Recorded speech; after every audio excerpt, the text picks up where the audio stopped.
One of Turkey's fastest growing industries is its pharmaceutical sector, which has seen rapid gains in both employment and market value.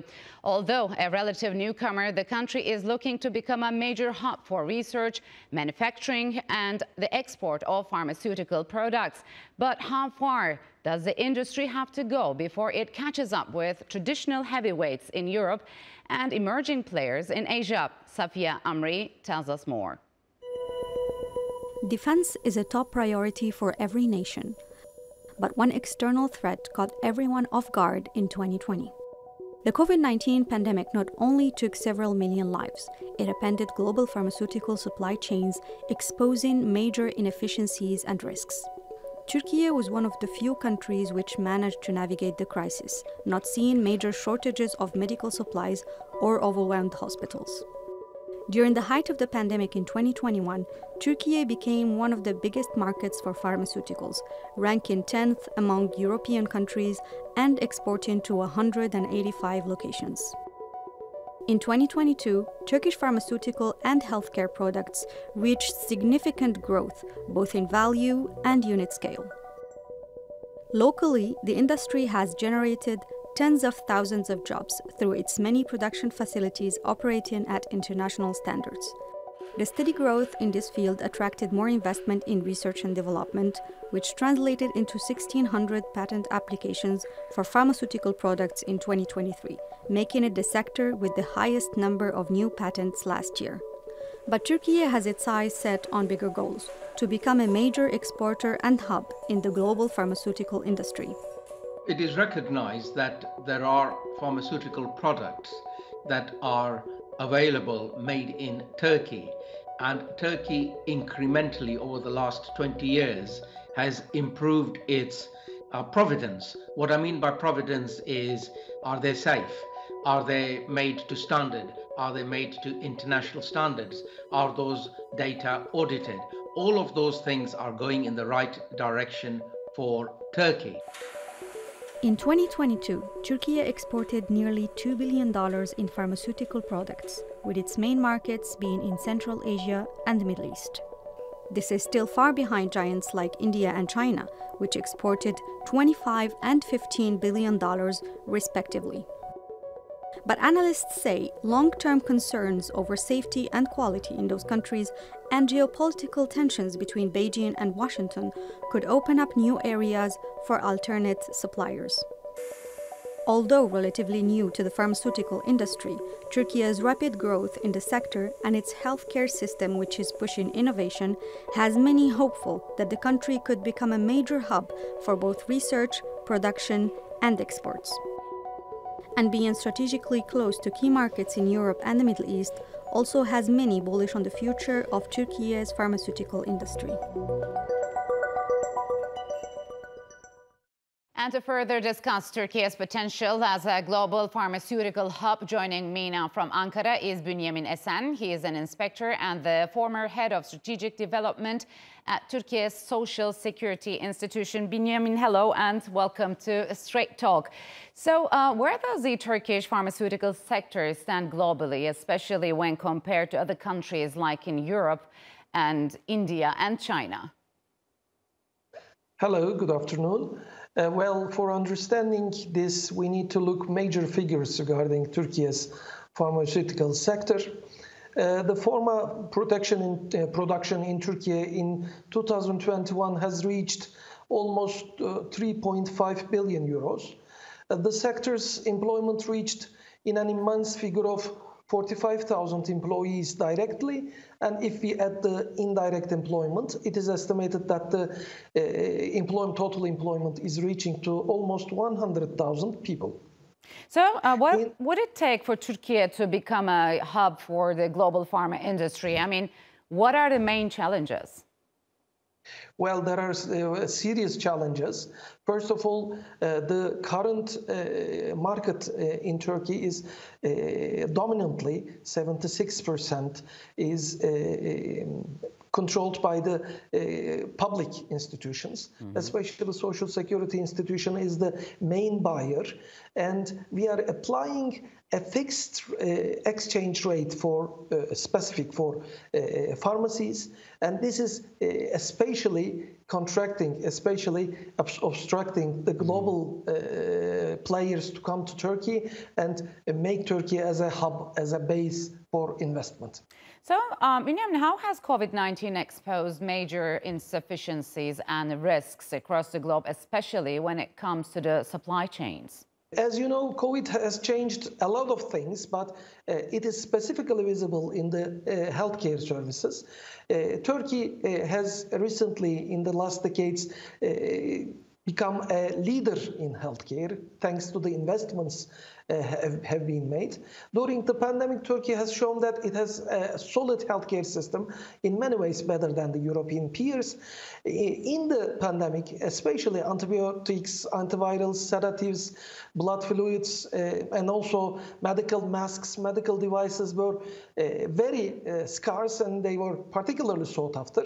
We saw that in Türkiye, the pharma supply chain never broken down. So this is an important point for the future of the pharma sector in Turkey. So Turkey's pharmaceutical market is projected to reach $23 billion by 2027. How big of a share is this? And what do you think? I mean, what factors are driving this growth? Well, this is an optimistic projection. The pharma revenues worldwide currently is $1.5 trillion US dollars. So it is expected to be increase $11 trillion US dollars in 2013. So despite the $23 billion being a big figure, a big aim, pharma emerging markets such as Türkiye is only consisting 3 or 4% of the global market. So Türkiye has a long way ahead for being a leader in that area. Yet the developed markets are expected to grow 1 to 5% till 2013. So they are stagnating, while the emerging markets, which Turkey is also included, is expected to grow up to 8%. So Turkey has an advantage in terms of extending its base for pharmaceutical industry. So how much of a difference does Turkey's strategic location make in terms of logistics and access to markets? Well, this is quite important. As you know, Turkey is located in a very strategic position, and at the center of the crossroads. Turkey's soft power is helping it to extend its power as well. Almost 100 countries are being governed as Istanbul-centered, not just in the pharma sector, but in also all the other sectors. Middle East, Africa, Asia, regional offices of all global multinational companies are in Istanbul.